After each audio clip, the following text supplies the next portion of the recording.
diretamente de Joinville, Santa Catarina. Agora integro, tenho a honra de integrar aí esse time de comunicadores da Ponte. E vou estar com vocês aqui todos os sábados, em todos os lounges, para trazer entrevistas que com certeza vão dar o que falar, vão fazer você pensar. Então, estarei com vocês. Se você, eu preciso da sua aprovação.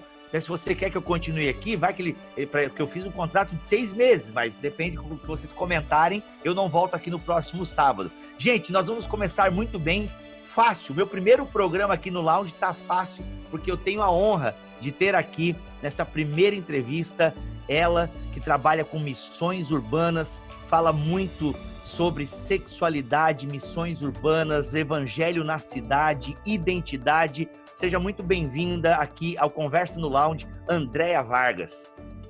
Oi, muito obrigada. Também estou super feliz de estar participando aí com vocês. Gosto demais do pessoal da Ponte, Guilherme e toda a equipe. Muito obrigada. Legal. Andréa, o tema que a gente vai conversar hoje aqui é identidade.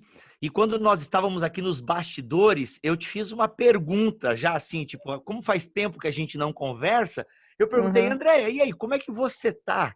E eu quero agora, ao vivo aqui, eu quero te perguntar, Andréa, como é que você tá? Como vai você, como diria nosso amigo Marcos Almeida?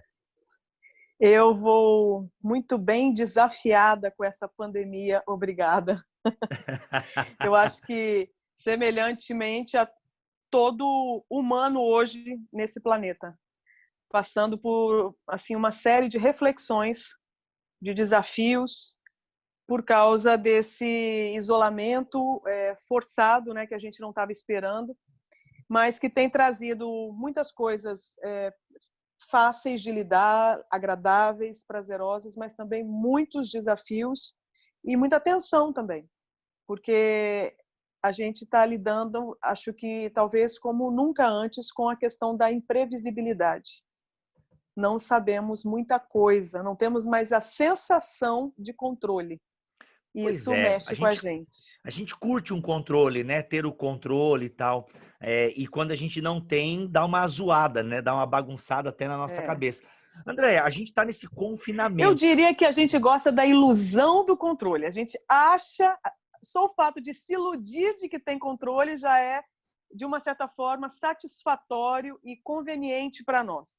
Porque se a gente parar para pensar, nós não temos controle, né? A gente pode minimamente procurar tomar decisões sábias na vida, mas nós estamos sujeitos a inúmeras variáveis, né? Internas e externas, né? Todas imprevisíveis. Assim. Todas imprevisíveis. Muita coisa imprevisível. Andréa, a gente vive essa questão a questão da identidade, do quem sou eu, é uma pergunta filosófica de longos, eu diria até milênios, né? Então, o ser humano sempre está em busca de si, por assim dizer. E por que eu estou fazendo essa pergunta? No sentido que você falou aí de quarentena forçada, né? Nós precisamos ficar mais tempo em casa, então home office, homeschooling, home treta, né? Estamos todos em casa, ou deveríamos estar, né? Muita coisa está abrindo já, mas para algumas pessoas o ficar em casa se tornou um problema. Então, aquilo que era o nosso lar, né? O voltar para casa, de repente eu quero sair um pouco de casa. O que eu quero te perguntar?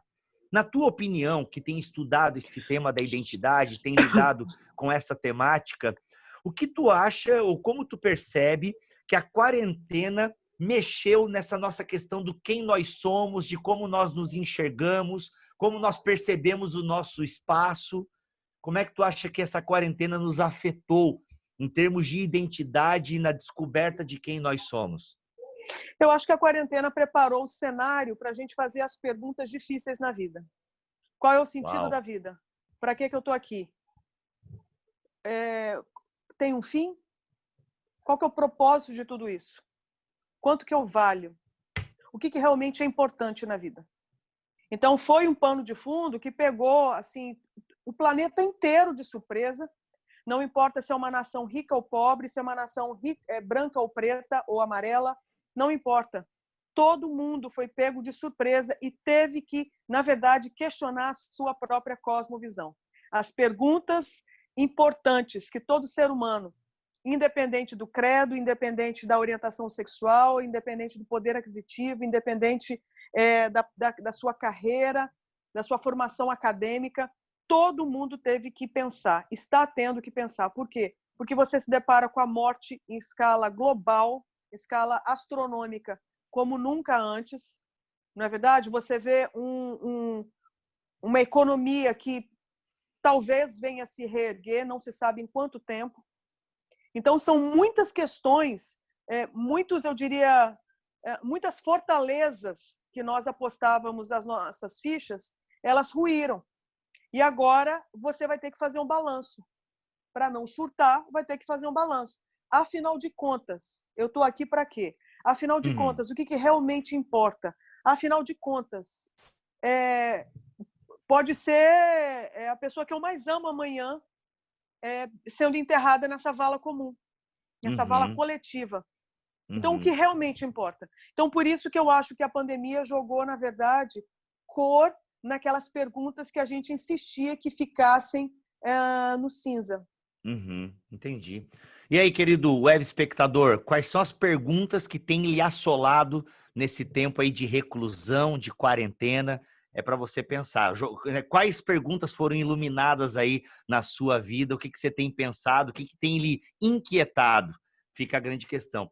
Andréia, a maioria das pessoas, pelo menos, tem um ritmo de vida muito louco, né? Quando a gente encontra alguém, né? Na época, né? A gente encontrava alguém. E aí, como é que tá? Correria.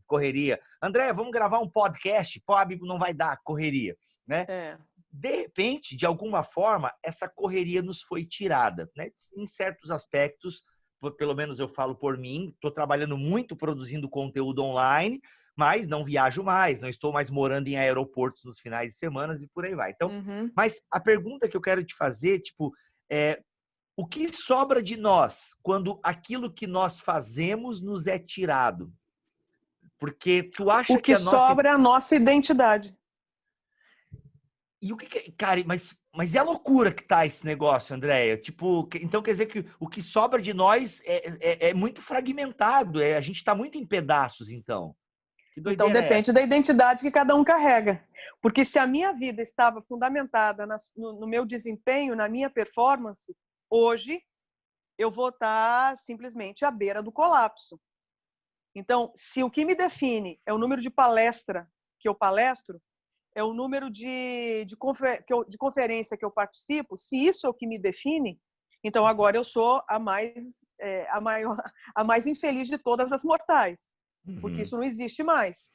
Então, o que sobra é exatamente aquilo que realmente nós temos de concreto. Foi o que sobrou. É o que sobrou. O que sobrou foram os vínculos, bons ou maus. O que sobrou são as coisas que a gente precisa para a nossa subsistência. O que, na verdade, está sobrando é uma vida sustentável. Concorda? Porque hoje a gente precisa o quê? A gente precisa de um teto, a gente precisa, provavelmente, de um pijama, a gente precisa do alimento, não é verdade? A gente precisa de vínculos, a gente precisa, na verdade, uma vida cada vez mais, assim, simples. Eu acho que o que nos surpreendeu foi isso, que a gente estava correndo demais para coisas que não geravam vida. Ou até geravam vida, mas se geravam, elas perduram, porque elas vão ter que ser reinventadas. Perfeito. Na tua opinião, Andréia, qual a importância dos vínculos para a construção de quem nós somos? Olha, eu acho que os vínculos são fundamentais para a construção de quem nós somos. Para começar, nós surgimos por causa de vínculos. E eu não vou dizer do vínculo entre um homem e uma mulher chamado pai e mãe. Eu falo a primeira coisa, o vínculo de um criador com a criação. Então, porque Deus um dia teve um plano chamado humanidade, a humanidade veio à existência. Então, foi desse vínculo do próprio criador com a realidade que ele mesmo criou que fez com que o projeto humanidade viesse à tona. Agora, nós também surgimos nesse mundo, até por causa da estrutura estabelecida por Deus, nós chegamos a esse mundo através do vínculo de humanos, um macho e uma fêmea, que em algum momento se uniram e fizeram com que os bebês surgissem. Então, se você observar, vínculo é algo que faz parte da vida humana. Os bebês, para sobreviverem, precisaram de alimento, precisaram minimamente de uma roupa, precisaram de noções de higiene, para que não morressem contaminados, infeccionados. Não é verdade? Então, Sim. toda a nossa história, ela é recheada, ela é permeada por vínculos. Certo? Então, Uhum. nesse momento de isolamento, se os vínculos são estritamente físicos e superficiais, a gente está passando por um problema bastante difícil nessa pandemia. Porque a gente não tem contato. Porque a gente não Sim. tem agitação, a mesma agitação de antes. A gente não tem mais a galera, a turma, o bando. Não é E a verdade? gente tem essa Não tem tendência de mais. se esconder no bando, né? É uma É, característica que muitas vezes a gente tem, que é uma solidão no meio da multidão. E é. isso pode ser um problema. Tanto que, infelizmente, a gente ouve, né, falar que muitos índices estão aumentando, né? Suicídio, agressão doméstica, abusos. Ah, e isso é porque, como você falou bem no começo, a pandemia acabou revelando muito de quem nós somos e que estava escondido na Isso. correria, né? Uhum. Ou seja, Na o que agitação que é anestesia. é a agitação que é anestesia. Pois é, justamente isso. E a gente procura isso, né? Então, procura os workaholics no trabalho, os viciados em tantas coisas, que acabam, de alguma forma, ferindo a nossa identidade. Por isso que quando isso nos é tirado e a gente se depara com o eu em confinamento, pois é esse eu aí, né? Ou seja, seja bem-vindo a você. É quase É uma isso aí. coisa desse tipo, né? Pois Uhum. bem. Andréia, diante desse cenário, então, que né, nós fomos apresentados a nós mesmos e, às vezes, um eu que eu não conhecia tão bem ou que eu deixava ele um pouco escondido, melhor deixar esse meu eu aí, eu não quero falar sobre isso agora, né? Não quero ter uma DR comigo mesmo, né? Mas, bem, agora algumas coisas ficaram inevitáveis. Que caminhos, Andréia, que a gente tem, que a gente pode fazer para se achar, para se encontrar? Eu sei que acho que não existe nenhuma pessoa neste mundo que possa dizer, nossa, eu me encontrei. Acho que a gente sempre está em busca, né? Mas enfim, mas a gente tem que trilhar um caminho. E alguns trilham caminhos complicados, caminhos de morte, por assim dizer. Outros podem trilhar um caminho que é um caminho de vida, um caminho de descoberta, de se encontrar, enfim. Mostra umas placas de sinalização para nós aí, por gentileza, nessa descoberta da nossa identidade, de, sei lá, enfim. Acho que entendeu a minha pergunta. Uhum. Eu posso dizer o seguinte, e isso eu posso dizer como testemunha, Ó. tá certo? Uhum. Não são os caminhos e não são placas. É o caminho que é uma pessoa. Muito bom.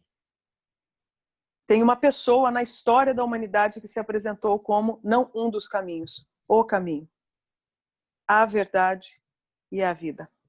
Curiosamente, ele se torna o caminho para que a gente descubra, conheça o nosso Pai, ou seja, a nossa origem, ou seja, a nossa identidade. Então, Uhum. não tem como o ser humano descobrir quem ele é desacoplado do Criador. A nossa identidade, biblicamente falando, que é a fonte que eu creio ter, que eu creio que contém o mapa para a gente desvendar a nossa identidade. Então, a narrativa bíblica diz que a nossa identidade ela é fruto daquilo que sai da boca do Criador. Uhum. Então, eu posso Uhum. procurar a minha identidade em outras duas fontes, além dessa. Eu posso procurar olhando para o espelho, certo? Então, eu olho Uhum. para mim, eu olho para a minha história, eu olho para o meu umbigo e eu chego a conclusões, crendo que a minha opinião é sábia, segura o bastante para ser uma garantia de verdade, Uhum. certo? Uhum. Ou eu posso olhar ao redor e perguntar para os outros quem eu sou. Nenhuma das duas fontes é segura, porque nenhuma Uhum. das duas fontes é isenta de contaminação, Uhum. certo? Muito bom. Então, Uhum. olhando para o Criador, o mentor, o autor de todas as coisas, que eu vou encontrar uma fonte segura para descobrir realmente quem eu sou. Por isso que eu não acredito em caminhos. Eu acredito no caminho, que é uma pessoa chamada Jesus Cristo. Uhum. Interessante. Só existe um caminho, um caminho. Quando eu penso a ideia de caminhos, né, eu pensei na pluralidade dos caminhos que nós vamos tomando, né? Mas no fundo, então, a gente precisa colocar os nossos caminhos numa única estrada. Seria isso? Na verdade, se você parar para pensar, acho que seria até um bom exercício. Qual é essa variedade de caminhos que a gente tem? Me parece que nós só temos 3. Ou o que Deus acha sobre mim, ou o que eu acho sobre mim, ou o que os outros acham sobre mim. O livro do Jonas Madureira, A Inteligência Humilhada, fala sobre a ego-referência, a tel-referência e a alter-referência. É disso aí que eu estou falando. Muito bom, muito. Inteligência Humilhada, Jonas Madureira. Se você ainda não leu, né, o capítulo Show 3, de bola. inclusive, É sobre esse o problema do mal. É maravilhoso. Aliás, até a ordem que a gente faz parece que é o contrário, né, André? A gente valoriza muito o que as pessoas pensam sobre nós, depois nós temos talvez até uma ideia errada de nós mesmos, a partir daquilo que nós pensamos sobre nós, e desconsideramos muito o que Deus pensa de nós, né? Então, tipo assim, e a gente acaba invertendo essa ordem. E isso é o pecado, né? Nós, que somos cristãos, lidamos com essa categoria de pecado, que é a distorção da nossa identidade, né? As pessoas às vezes ouvem a palavra pecado, já falam, ih, lá vem papo de crente chato. Então tá, então não pode, não pode. Então coloca no lugar de pecado, coloca a palavra tragédia. Uau. Nós estamos falando de algo trágico. É Uhum. trágico você errar o alvo da sua existência. É trágico você acreditar em mentiras. É trágico você ser enganado a respeito daquilo que é crucial para você viver com dignidade. Isso é trágico. Não é verdade? Sim. E a humanidade que a gente percebe hoje, então, André, na verdade, é Romanos 1, né? A Bíblia Sagrada fala de um capítulo na Bíblia, lá do livro de Romanos, no capítulo 1, a gente tem bem o retrato de uma humanidade e da construção de uma identidade, e até mesmo de um lar, né? De como é um lar, de como que é a vida de quem desconsidera o Criador, né? O Jonas Madureira, já que citamos ele aqui, ele descortinou uma coisa muito interessante para mim, que o Jonas ele falou o seguinte, que aquela famosa frase de Agostinho, né? Fizeste-nos para ti, e inquieto está o nosso coração enquanto não repousa em ti. Eu não sei se sabia, André, mas essa frase Agostinho disse no final da vida dele, né? Então, olha o próprio ou seja, um cara que estava próximo a encontrar a quem ele chamava de Criador, Deus, né, e Redentor. Então, mas o que isso nos diz? Que a nossa vida é essa busca pelo Criador, né? Até tem um livro que eu estou lendo, André, aqui, e como você curte esse tema de identidade, eu acho que vai valer a pena você tirar um tempo para ler, que é Na Estrada com Agostinho, do J.K. Smith. É um lançamento agora aí da Thomas Nelson. Deve ser maravilhoso. Nossa, eu estou lendo ele, é muito essa questão da busca, né? Por que nós estamos sempre na estrada, né? E agora é muito legal porque a gente não pode estar na estrada. Então, o livro até, né, foi lançado antes da pandemia, obviamente, mas então faz muito sentido mas agora. É a estrada do coração, né? Não é dos pés. Esse é o ponto. Esse é o ponto. E aí, ele cita aquele filme, eu não sei se você já viu, Amor Sem Escalas. George Clooney, ele é um cara que vive voando, ele vive em aeroporto. Sei. É Amor Sem Escalas. Eu não lembro o nome de todo o elenco, mas o George Clooney é o principal lá. E aí ele percebe que é superficial, né, nos relacionamentos. Superficial, cara. Aí o grande ponto que eu queria trazer contigo é quando ele ganha, né? Ele faz 1000 milhas, se eu não me engano. Um milhão de milhas. É isso aí, ele vai ganhar um cartão, uma coisa assim, aí um prêmio. O cara que pilota o avião, que eu esqueci o nome agora, não é coronel, eu tô com coronel. Esse momento político do Brasil tá me bagunçando, não é coronel, é o piloto, o capitão, né? Aí o capitão chega, parabeniza ele, 1 milhão de milhas e tal. Aí ele pergunta, de onde você é? Ele fala, eu sou daqui. Ele não sabe dizer. Cara, então, como é que a gente constrói... Ou seja, de lugar nenhum, né? Pois é, da onde nós devemos ser, entendeu? Qual seria a resposta para essa, né? Para essa pergunta, de onde nós somos? Que isso tem a ver da com Trindade. Caraca, é muito louco isso. Eu sou da Trindade. Eu tenho um pai, né, que tem um filho. Sim. E que tem um espírito. Ali é a minha casa. Pois é, eu pertenço a uma família. A uma família. E André, a gente está falando aqui, muito legal, bacana, né? Paternidade, família, né? Essa questão de eu saber de onde eu vim, para onde eu vou, né? Eu costumo brincar que a teologia, né, que é o estudo das coisas sagradas, o estudo sobre Deus e tal, ela tem a resposta, né? Talvez não seja a resposta que a gente quer, mas ela tem a resposta de onde nós viemos, para onde nós vamos. Mas eu queria agora, nesses minutos finais, André, que tu direcionasse uma palavra para as pessoas que estão nos ouvindo agora aqui, mas elas falam, tá, muito bonito, é que tu não sabe como é que tá o meu lar agora aqui, né? Uhum. Tu não sabe como é que tá a minha identidade diante do que eu tô passando aqui na minha casa, que eu nem consigo mais chamar de lar. Queria que você direcionasse uma palavra para essas pessoas agora. Eu sei que não é fácil, mas se tu puder e que o Espírito te use nesse momento. Era uma vez um agricultor. Ó. E esse agricultor tem uma videira. E essa videira começou a produzir ramos. O agricultor cuida da videira, apara as pontas secas, retira as pragas, não deixa que predadores destruam a videira, porque ele quer muito bem essa videira. Uhum. E a palavra que essa videira dirige aos ramos é uma só. Você tem que ter uma preocupação na vida, raminho. E não é produzir uva. Não é agitação para produzir resultado. Tenha uma preocupação somente. Permaneça em mim. A Bíblia conta essa história em João 15, onde o Pai é o agricultor, onde Jesus Cristo é a videira e nós somos os ramos. Nós, os que cremos que Jesus é a videira, é a vida, é o Salvador do mundo. Para nós que cremos, nós somos os ramos dessa videira. E a única direção que o próprio Jesus deixou foi essa. Tenha uma inquietação no seu coração. Cola comigo. Muito Casa bom. comigo. Seja um comigo. Abre seu Sim. coração para mim, deixa eu entrar.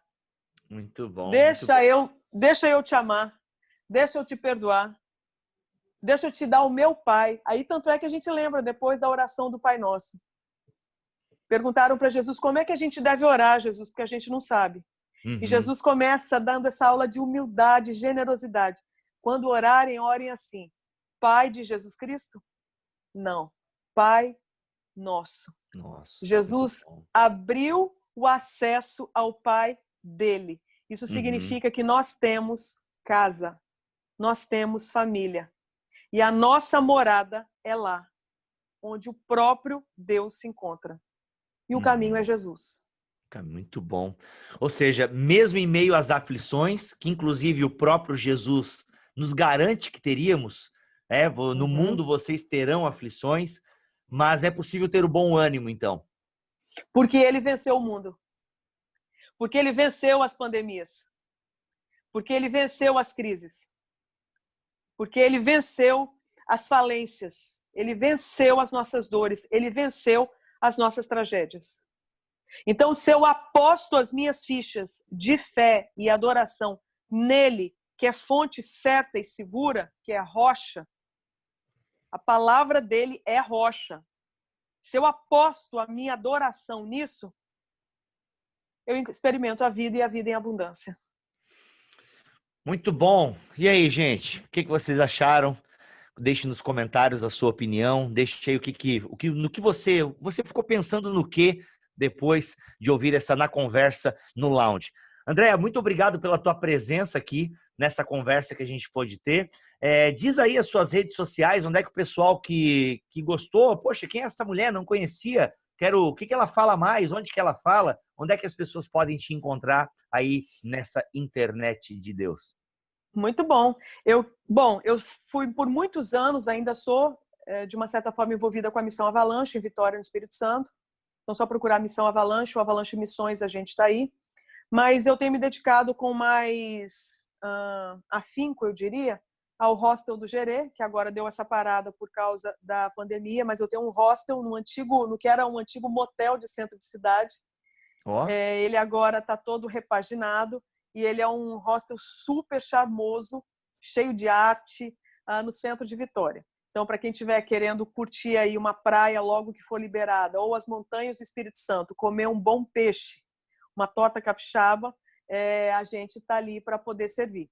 E também tem uma curadoria de livro, que tem ali os livros que eu acho que as pessoas têm que ler antes de morrer.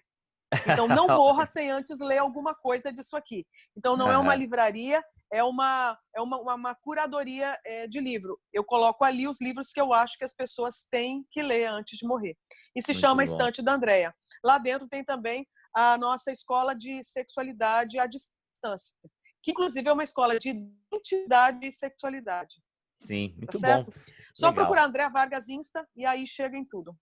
O link vai estar aqui na descrição deste vídeo. Andréa, mais uma vez, obrigado por estar com a gente aqui no Conversa no Lounge. E olha só, temos o podcast, se você não sabe, eu sou produtor de conteúdo para a internet também, faço podcast Bibotalk. E se você jogar Andréa Vargas Bibotalk no Google, você vai achar lá os 2 podcasts que nós já gravamos com ela e ficou excepcional. Então, eu espero vocês também lá em bibotalk.com para ouvir os nossos podcasts.